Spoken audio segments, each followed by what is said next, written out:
Sebuah kunci tidak selalu terbuat dari logam.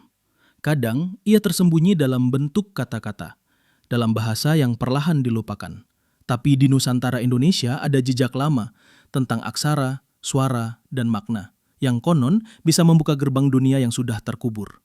Malam ini kita menyusuri bahasa-bahasa kuno yang dipercaya menyimpan rahasia dunia dan mungkin lebih tua dari yang kita kira. Di jantung Indonesia, jauh sebelum Indonesia disebut Indonesia, manusia sudah berbicara. Bukan hanya dengan suara, tapi dengan simbol. Salah satunya aksara Palawa dan Kawi. Tapi yang mengejutkan, beberapa aksara itu ditemukan juga di India Selatan, bahkan di pulau-pulau Pasifik.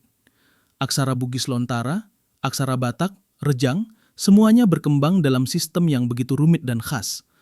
Pertanyaannya, bagaimana bangsa yang katanya tertinggal bisa menciptakan sistem tulis-menulis sekompleks itu?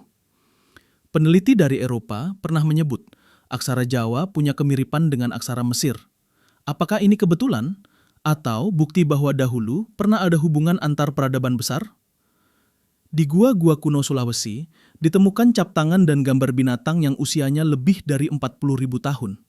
Bahkan lebih tua dari lukisan gua di Prancis. Dan salah satu simbol yang tertulis mirip dengan simbol di Pulau Paskah. Bagaimana bisa simbol yang sama muncul di tempat sejauh itu? Dalam budaya Jawa, Bali, Bugis, dan daerah lain, bahasa bukan sekadar alat komunikasi, tapi alat untuk mengatur kenyataan. Mantra-mantra kuno sering menggunakan bahasa Sanskerta, Kawi, bahkan kombinasi keduanya. Konon, jika salah melafalkan satu kata saja, efeknya bisa hilang. Ini menunjukkan bahwa mereka memperlakukan bahasa seperti kunci. Kunci untuk berbicara dengan alam, dengan roh, atau bahkan dengan dimensi yang lain.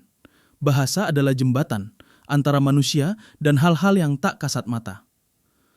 Ada teori yang menggembarkan Indonesia adalah bagian dari benua yang hilang, Lemuria. Teori ini mengatakan, dari Indonesia, bahasa menyebar ke India, Mesir, hingga Amerika Selatan. Contohnya, kata mata dalam bahasa Indonesia, di Jepang, me, di Sanskerta, netra, di Latin, oculus, berbeda. Tapi struktur kalimat dalam bahasa Austronesia tetap mirip. Artinya, bisa jadi kita menyimpan akar dari bahasa dunia. Dan saat kita melupakan bahasa-bahasa itu, kita juga kehilangan potongan sejarah manusia. Hari ini, banyak dari kita tak bisa lagi membaca aksara Batak, Bugis, atau Kawi. Tapi jangan salah, itu bukan sekadar tulisan tua. Itu bisa jadi kode, mantra, atau bahkan peta menuju masa lalu. Bahasa leluhur kita mungkin terdengar asing, tapi setiap hurufnya adalah saksi bisu peradaban agung yang pernah berdiri di tanah ini. Dan mungkin mereka belum benar-benar hilang, hanya menunggu seseorang yang cukup penasaran untuk membacanya kembali. Terima kasih telah menyimak Yang Tersembunyi dari Indonesia. Jangan biarkan yang kuno dilupakan, karena disitulah misteri terbesar bangsa ini disimpan.